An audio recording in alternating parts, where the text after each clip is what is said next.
Bonjour et bienvenue. Aujourd'hui, on va s'intéresser à une urgence médicale absolue, une situation où vraiment chaque seconde compte. Le syndrome coronarien aigu. Alors, que se passe-t-il exactement quand une artère du cœur se bouge comme ça, d'un coup?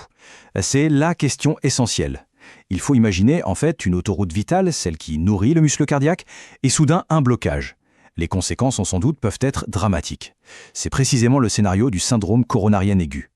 Le syndrome coronarien aigu, qu'on appelle souvent SCA, ce n'est pas une maladie unique en soi. Non, c'est plutôt un terme générique, une sorte de chapeau qui recouvre plusieurs situations d'urgence. Mais elles ont tout un point commun, et c'est ça le plus important. L'approvisionnement en sang du cœur est brutalement interrompu.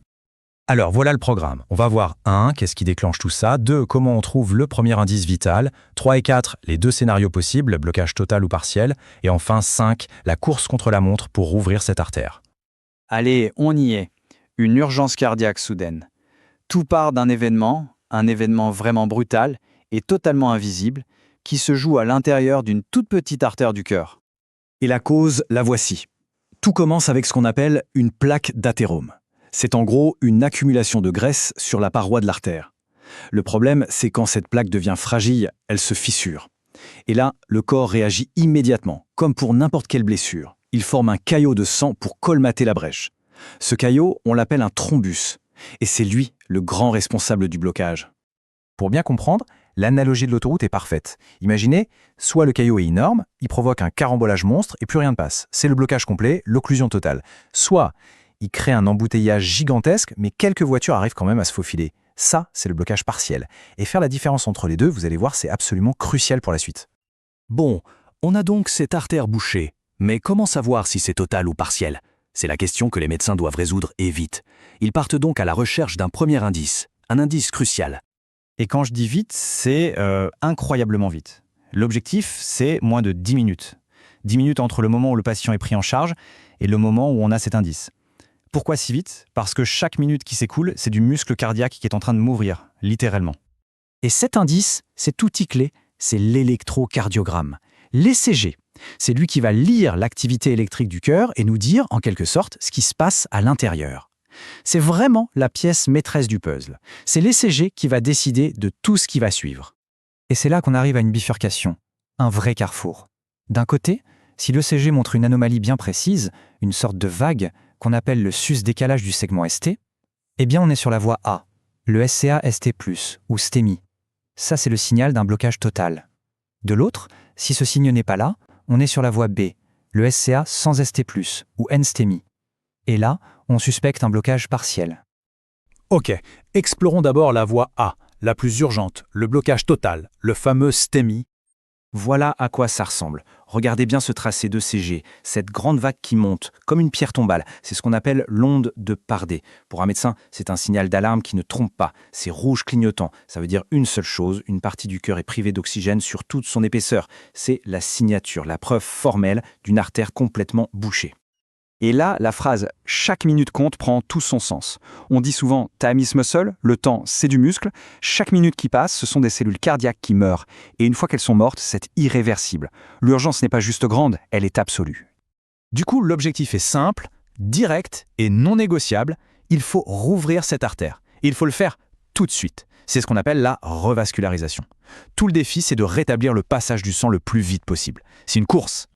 Bon, maintenant passons à l'autre chemin, la voie B, celui où l'artère n'est que partiellement bouchée, le NSTEMI. Attention, ça reste une urgence, mais la logique, la stratégie va être différente.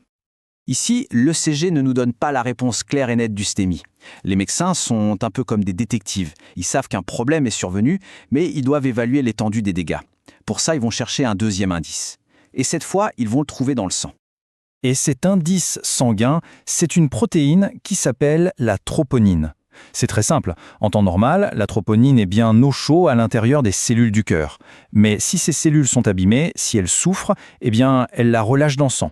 Donc, si on trouve beaucoup de troponine dans le sang, c'est la preuve irréfutable que le cœur a été endommagé. Alors, avec ce taux de troponine en moins, plus les symptômes et les autres infos de l'ECG, les médecins peuvent évaluer le niveau de risque. Et c'est ça qui va dicter la vitesse de réaction.